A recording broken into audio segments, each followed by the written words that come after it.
money makers, and welcome back to another video. And today I'll be talking about how you, and I mean you, can make $100 or more on Pokemon cards by investing in them. So without further ado, let's get into them. Okay, so the first one of three ways that I'll be talking about is by buying a raw card. This can be a secret rare, ultra rare, any card, and getting it graded. Now, there's a few criteria that would make a card that I believe a good investment versus a bad investment. That's criteria being that take a market price of a card and then add $60.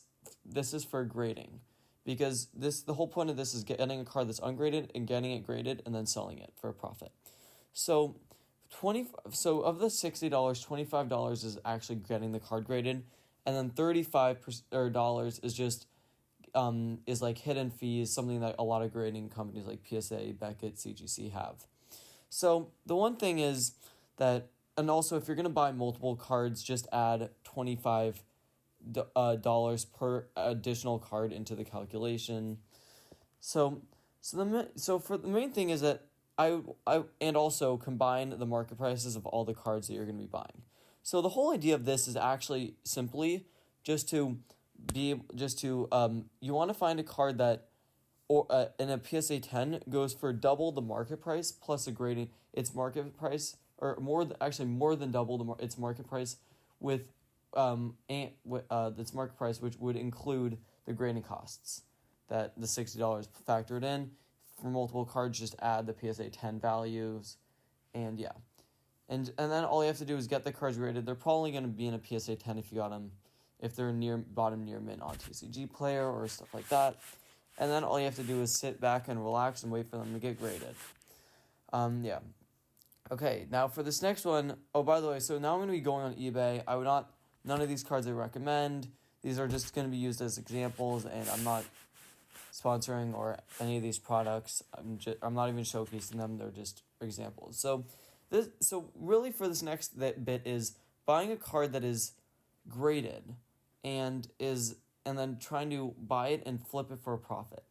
Now, these cards really work when you're buying Sun and Moon cards or older, because a lot of those cards are graded, and those who are ungraded are just like going to be sevens or not going to carry much value. So typically I want to pick a grade. In this case for this video, I'll pick a grade 9. You want to find a card that has at least 3 or less listings of that grade. So if I'm looking at 9s, I want to find a card that has 3 or less listings.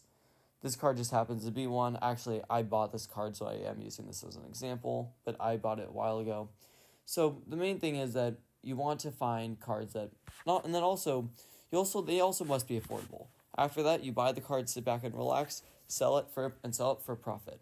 This last one, buying collections of cards. Again, these are just for showcases, but you want to buy a collection of cards, and you want the collection to at least have 3 or 4 cards that, if graded, could more than double, if not triple, the value of how much you paid for it. Now, the thing about this is that these collections, you can actually get, you have more negotiating power, so you can negotiate for much better prices, making it a compatible strategy that I've tried and actually I have been successful at. I did showcase a collection I bought in a recent video that I previously uploaded. If you want to check that out, you can. And it actually, again, also is, you can also find even more value in random sprinkled cards, but definitely if you can find cards that in a PSA 10 go for much more than what you paid for than what the collection is going for, I would definitely call that a compatible collection. Anyway, thank you guys so much for watching.